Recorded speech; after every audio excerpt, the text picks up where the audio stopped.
Vaheguru Ka Khalsa, Vaheguru Ji Ki Fateh. Bienvenue à vous mes amis. Aujourd'hui nous allons aborder la question du trône de Dieu, du trône divin.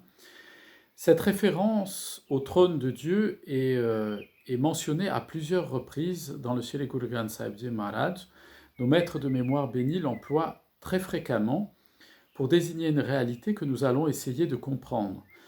Et si vous le voulez bien, nous allons commencer par une citation de la Bani au Ang 17, au verset 15, au verset 15, donc comme je vous le disais, dans lequel nous lisons Pura Pura Akiye Pure Takat Nivas, autrement dit, Pura Pura Akiye, le Seigneur Dieu est appelé le parfait au milieu de tous les parfaits, c'est-à-dire que le Seigneur Vaheguru se suffit à lui-même, la perfection, c'est qu'il ne lui manque rien.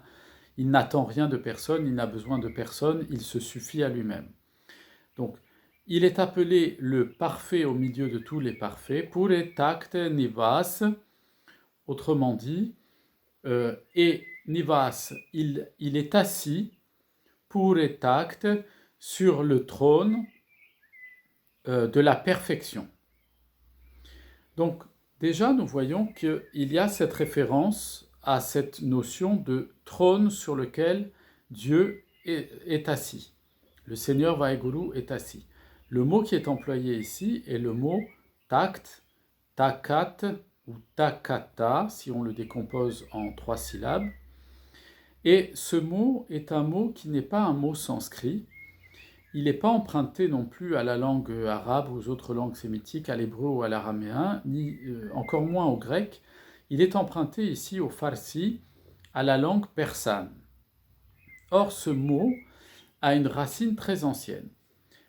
Tact, en farsi, en persan, ça signifie un siège sur lequel on s'assied pour rendre la justice, pour donner des ordres, pour gouverner. Donc c'est tout à fait logique que l'on traduise par le mot tact par le mot trône, puisque c'est l'insigne du pouvoir, le lieu de la manifestation et de l'expression du pouvoir. Mais si nous allons au plus profond de l'étymologie du mot tact, il vient du proto-indo-européen. Donc je vous ai déjà parlé de ça lorsque j'ai donné un enseignement sur la langue sacrée de nos maîtres de mémoire bénis, qu'on appelle la Gurmukhi. Et il y a, vous savez, que dans les langues utilisées, et notamment dans le Punjabi qui est utilisé, il appartient à ce groupe des langues proto-indo-européennes ou indo-européennes, dont sont issues de nombreuses langues, notamment les langues qui vont constituer les diverses provinces actuelles de l'Inde, enfin en tout cas pour la partie nord, hein, essentiellement la partie nord, et puis évidemment la plupart des langues parlées en Europe, dont notamment le français, mais aussi l'allemand, le scandinave, le néerlandais, l'anglais, ainsi de suite. Et donc, lorsqu'on prend le mot tact, il vient d'un mot proto-indo-européen, donc qui est la langue commune à tous les peuples indo-européens, c'est le mot tek, tek ou tega, tekt, c'est la même chose, qui signifie, c'est un verbe en fait qui signifie couvrir, dresser une tente, protéger par un abri si vous voulez, créer une hutte pour protéger par un abri. Donc nous voyons que dans la volonté d'utiliser ce mot-là, Guru Nanak Dev Ji, en utilisant le premier ce mot de tact, de trône, il va faire référence à cette notion plus ancienne en disant que le Seigneur Vaheguru est assis sur le trône de la perfection. Eh bien, il fait référence à cette idée de maison, de monde à lui-même, qui se suffit à lui-même, de demeure, de temple, si vous voulez. Ainsi, il y a l'idée que le Seigneur Vaheguru est lui-même ce trône, c'est-à-dire qu'entre le trône de Dieu et Dieu lui-même, il n'y a pas de différence. Il s'agit en fait d'une seule et même réalité qui est l'expression de son pouvoir que l'on appelle le hukam, c'est-à-dire les ordonnancements, les ordres, les lois divines, les ordonnancements divins. Si nous allons un peu plus loin dans la Bani, au Ang 89, au verset 15, nous pouvons lire à cet endroit-là, Guru Ramdas qui nous dit Are ape bahi kare niao kuriyar sabmar katoe. Autrement dit, le Seigneur lui-même est assis sur son trône et il rend la justice.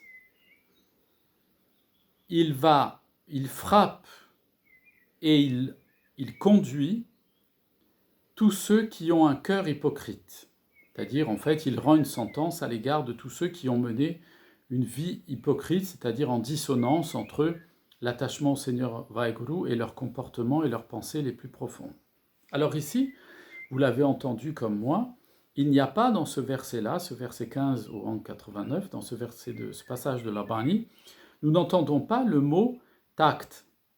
Il n'y est pas. Et pourtant, vous m'avez entendu traduire que le Seigneur lui-même est assis sur son trône et il y administre, il y rend la justice. Pourquoi ?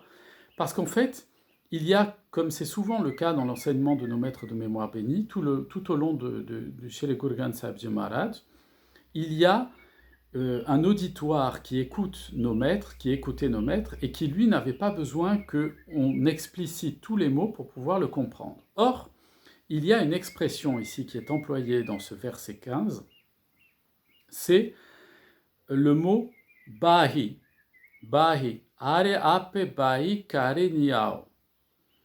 Bahi. Or, bahi tout seul, on ne va pas pouvoir comprendre ce que ça signifie. C'est une expression védique qui est un peu plus ancienne et qui est d'ailleurs une expression médiévale qui mélange le sanskrit au farsi, au persan, qui est l'expression suivante, takt bahi. Takt bahi. Et ici, Guru Ramdas Ji dit Are ape bahi. Il aurait pu écrire Are ape takt bahi. Mais c'est exactement la même chose à laquelle il fait référence. Que signifie takt bahi ? Takt bahi, ça signifie le trône bahi des origines, de l'origine des origines. Autrement dit, le trône, source et principe de tout ce qui existe. Et donc, nous voyons ici, ce verset de la Bani vient confirmer le verset précédent que je vous citais, où Guru Nanak Dev Ji Sahib utilise le mot tact en disant que le Seigneur Vaheguru se confond avec son trône, c'est-à-dire c'est la même réalité qui est décrite quand on parle du trône de Dieu et quand on parle de Dieu lui-même. Et bien ici, on le voit confirmé par Guru Ramdas qui nous dit effectivement que le Seigneur lui-même, Are Ape, il est le Seigneur lui-même, Bahi, il est assis, Bahi Karé, il est assis sur quoi ? Sur le trône de l'origine. Qu'est-ce que c'est qui est l'origine des origines, mes amis ? Eh bien, c'est le Seigneur Dieu lui-même. Donc, on pourrait traduire ce verset-là de la Bani de la manière suivante. Le Seigneur lui-même est assis sur le trône de l'origine des origines, et de là, il administre la justice. Dans l'idée d'administrer la justice, c'est non pas l'idée de rendre des comptes et de punir, mais bien de rétablir l'ordre cosmique des choses, c'est-à-dire de remettre en ordre le cours des choses tel qu'il doit se dérouler. Or, le cours des choses tel qu'il doit se dérouler, on l'appelle en français, d'une façon classique et assez belle d'ailleurs, la divine providence ou la providence divine. Eh bien pour nous, dans la tradition sikh, son équivalent, son parfait équivalent, c'est le mot hukum, c'est-à-dire l'ordonnancement, l'exercice de la volonté divine sur l'ensemble de sa création. Et enfin, je terminerai là-dessus, sur cette notion du trône de Dieu, en allant au Ang 97, au verset 13, où nous lisons, ici c'est Guru Arjan Dev Ji Sahib qui nous enseigne, Ape takte pae sacheniai sab chuk kuk pukariya Dio. Autrement dit, le Seigneur lui-même est assis takte pae sur le trône de la justice Sacheniae. Il répond aux pleurs et aux prières de tous les êtres, de tous. Donc nous voyons que ici, l'expression qui est employée est cette fois-ci complète. Ape takte pahai. Alors ici, c'est pas takte pahi, c'est pahai, mais c'est la même expression, celle qui était tronquée volontairement dans le verset de la Bani que je vous ai cité de Guru Ramdas Ji Sahib. Eh bien, ici, on voit l'expression qui est utilisée de manière complète. Effectivement, le Seigneur lui-même est assis sur le trône de l'origine de toute chose. Et vous comprenez donc maintenant pourquoi il y administre sa justice, c'est-à-dire il agit selon l'ordonnancement, selon l'ordre de sa volonté. Pourquoi faire? Ici, Guru Arjan Dev Ji nous dit pourquoi il est assis sur ce trône de la justice, afin de répondre aux pleurs et aux prières de tous ceux qui le supplient. Et nous voyons que nos maîtres de mémoire bénis, et c'est là ma conclusion, au travers de cette représentation de ce symbole du trône divin, du trône du Seigneur Vaheguru, eh bien nous montre que le trône divin, c'est le lieu de l'administration de sa justice, mais la justice chez le Seigneur Vaheguru, elle s'exprime d'abord sous la forme de la miséricorde. C'est ce que nous dit ici Guru Arjan Dev Ji Sahib. Ce n'est pas la punition, mais c'est bien de l'éducation et de la pédagogie pour nous conduire à quoi?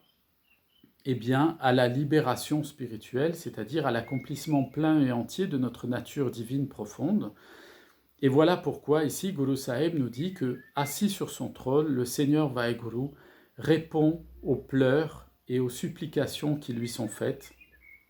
Guru Sahib nous explique que le Seigneur Vaheguru n'est que miséricorde et que l'exercice de sa justice, c'est l'exercice de son amour pour permettre à chacun d'entre nous de venir le rejoindre, s'unir à lui pour se tenir au pied de son trône sacré, ce qui est une manière de dire que nous nous fondons, notre nature divine retourne à la nature divine primordiale qu'est le Seigneur Vaheguru, notre âme se fond dans l'âme suprême, le Paramatma, l'âme au-delà de toute âme, qui est le Seigneur lui-même. Voici ce que représente donc le saint trône du Seigneur Dieu. Il est le lieu de l'exercice de sa miséricorde, et nous venons de l'entendre, nous pouvons être rassurés et confiants à chaque fois que nous nous approchons par la prière du trône de la grâce et de la miséricorde du Seigneur Vaheguru. Eh bien, il entend nos pleurs, il entend nos supplications, il entend nos prières, et il ne fait pas que les entendre, nous dit Guru Arjan Dev Ji Sahib, il répond à nos supplications, à nos pleurs et à nos prières. Je vous souhaite à toutes et à tous une très agréable journée. Je vous dis à très bientôt, plein de bénédictions sur vous, vos familles, vos amis, vos voisins et tous ceux que vous aimez.